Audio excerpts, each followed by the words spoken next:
नमस्कार। प्रादेशिक समाचार के साथ मैं पूनम करकेट्टा। पहले मुख्य समाचार। प्रधानमंत्री नरेंद्र मोदी आज वीडियो कॉन्फ्रेंसिंग के माध्यम से प्रमुख वैश्विक तेल और गैस कंपनियों के मुख्य कार्यकारी अधिकारियों के साथ बातचीत करेंगे। केंद्रीय स्वास्थ्य मंत्री डॉक्टर हर्षवर्धन ने आशा व्यक्त की है कि कोविड वैक्सीन देश में अगले वर्ष जनवरी तक उपलब्ध हो जाएगी। राज्य में पिछले 24 घंटों में 258 नए कोरोना संक्रमित मिले, जबकि 378 मरीज स्वस्थ हुए। और आईपीएल क्रिकेट में कल राजस्थान रॉयल्स ने मुंबई इंडियंस को 8 विकेट से हराया। और अब समाचार विस्तार से। कोविड-19 महामारी के खिलाफ देश एकजुट होकर लड़ रहा है। आप भी हमारे साथ सुरक्षा और बचाव के 3 आसान एहतियाती उपायों का संकल्प लें। मास्क पहनें, 2 गज की दूरी है जरूरी, सुरक्षित दूरी बनाए रखें, हाथ और मुंह साफ रखें। प्रधानमंत्री नरेंद्र मोदी आज वीडियो कॉन्फ्रेंसिंग के माध्यम से प्रमुख वैश्विक तेल और गैस कंपनियों के मुख्य कार्यकारी अधिकारियों के साथ बातचीत करेंगे। नीति आयोग तथा पेट्रोलियम और प्राकृतिक गैस मंत्रालय ने इस वार्षिक बैठक का आयोजन किया है। वैश्विक तेल और गैस क्षेत्र में भारत का स्थान महत्वपूर्ण है। यह कच्चे तेल का तीसरा सबसे बड़ा उपभोक्ता और तरल प्राकृतिक गैस का चौथा सबसे बड़ा आयातक देश है। इस क्षेत्र की वैश्विक श्रृंखला में भारत के एक उपभोक्ता से सक्रिय, सशक्त और मुखर साझेदार बनने की जरूरत देखते हुए नीति आयोग ने 2016 में प्रधानमंत्री के साथ वैश्विक तेल और गैस कंपनियों के मुख्य कार्यकारी अधिकारियों की बैठक की शुरुआत की थी।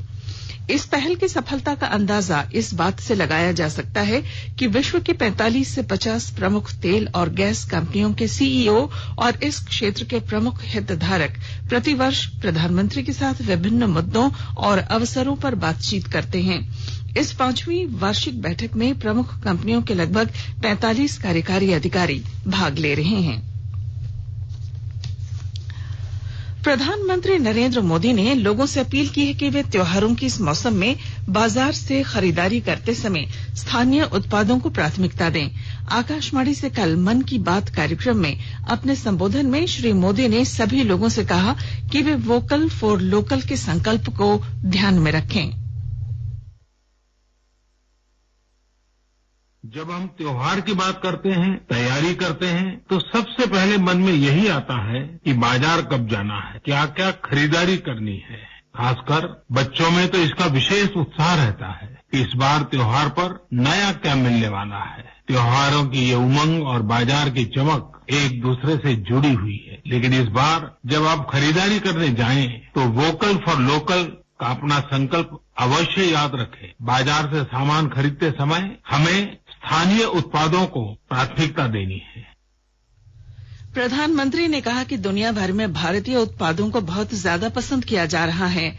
उन्होंने कहा कि ऐसे अनेक स्थानीय उत्पाद हैं जिनमें विश्व स्तर का बनने की क्षमता है।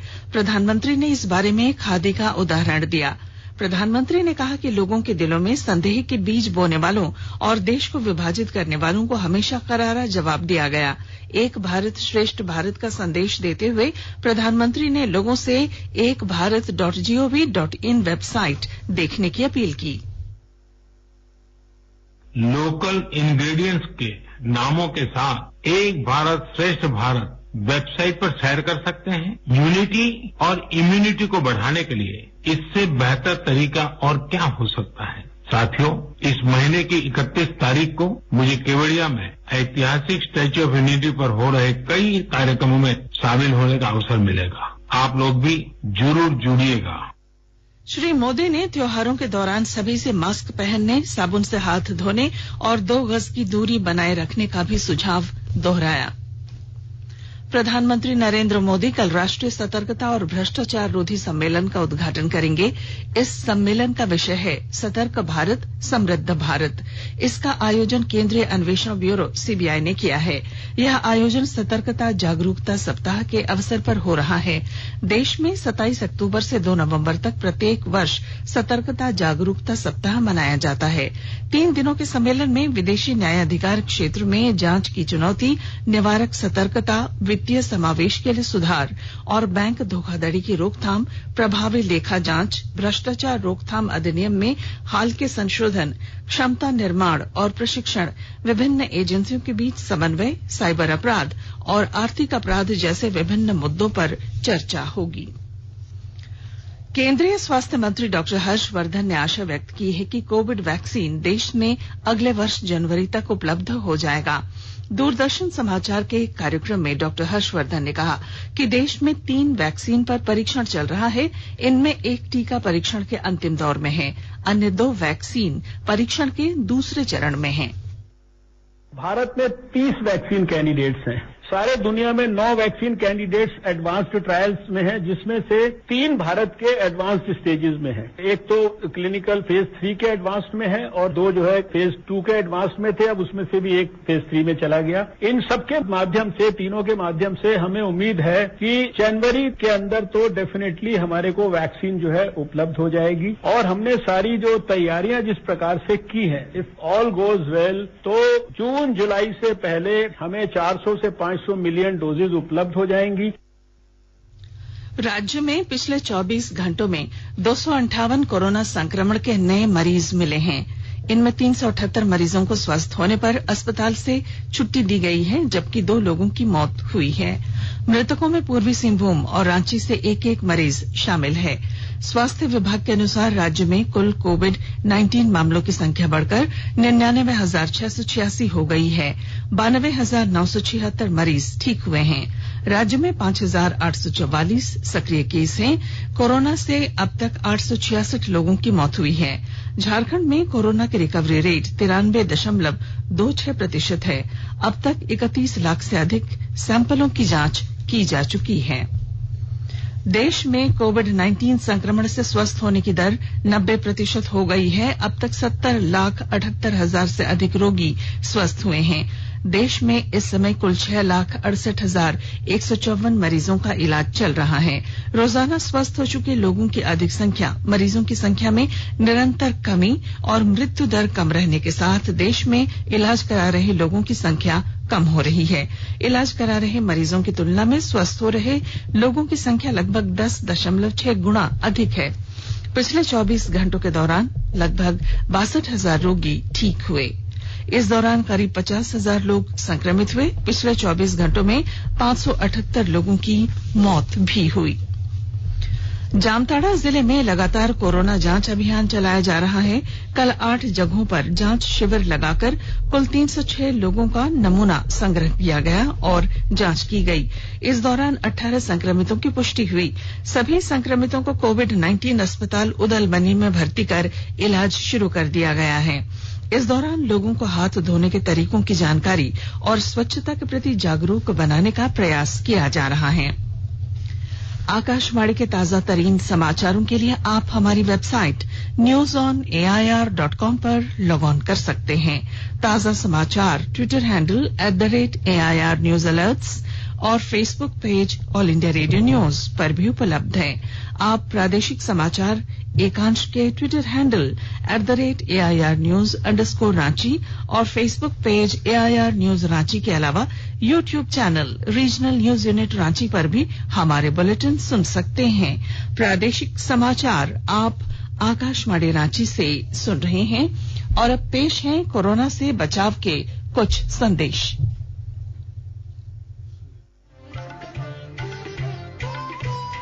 कोविड-19 से बचाव और सुरक्षित रहने के 3 उपाय। मास्क लगाएं, 2 गज दूरी है जरूरी, सुरक्षित दूरी रखें, हाथ और मुंह साफ रखें।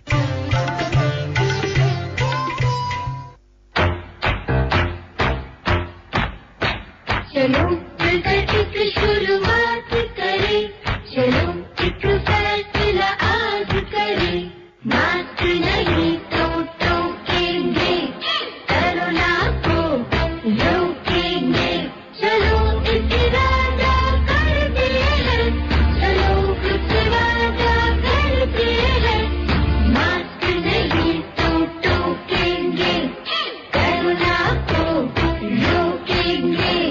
सरकार द्वारा जनहित में जारी।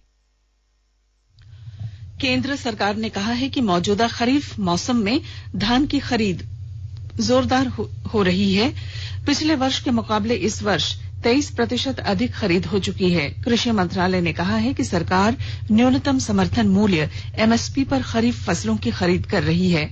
मंत्रालय ने कहा है कि अब तक 144 लाख टन से अधिक धान की खरीद की जा चुकी है। मौजूदा वर्ष में खरीद में पंजाब की हिस्सेदारी 65% से अधिक है। तकरीबन 12,41,000 किसानों को 27,298 करोड़ रुपए का भुगतान किया जा चुका है। टाटानगर रेलवे स्टेशन के प्रवेश द्वार के पास लगाए गए 40 वर्ष पुराने हेरिटेज लोको इंजन को हटाकर 100 साल पुराना इंजन स्थापित किया जाएगा। यात्रियों को इस ऐतिहासिक धरोहर की पूरी जानकारी भी दी जाएगी। विस्तृत ब्यौरा दे रहे हैं हमारे जमशेदपुर संवाददाता।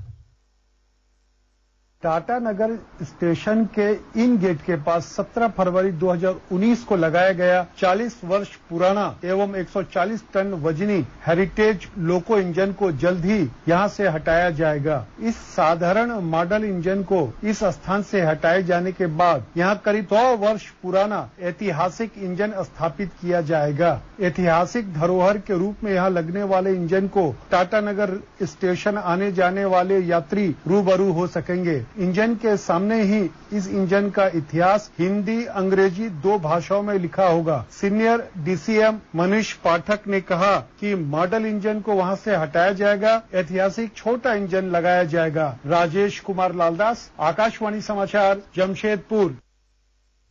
पलामू में पुलिस ने अंतर्राष्ट्रीय गिरोह के 9 अपराधियों को गिरफ्तार करने में सफलता पाई है। ये गिरफ्तारी झारखंड के अलग अलग जिलों के अलावा बिहार के कुछ जिलों से भी हुई।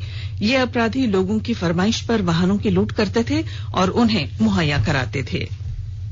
क्रिकेट।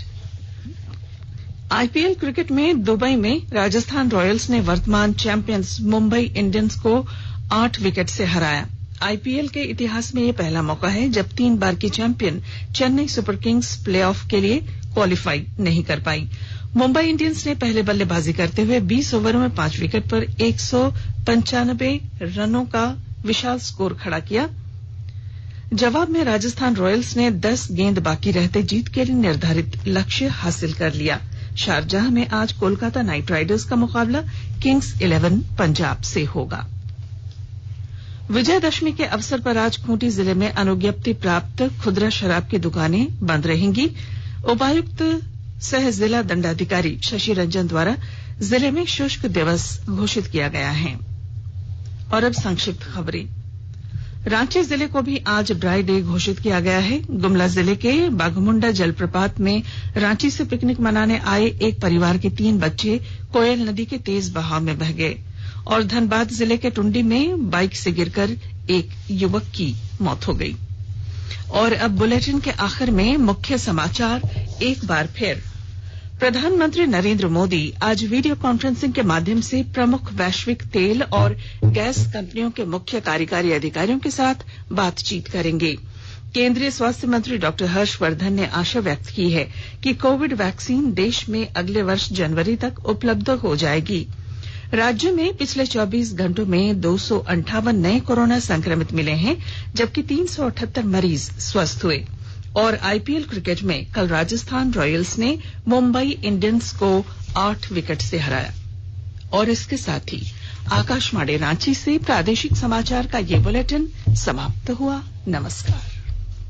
घर में रहिए, सुरक्षित रहिए और सुनते रहिए आकाशवाणी।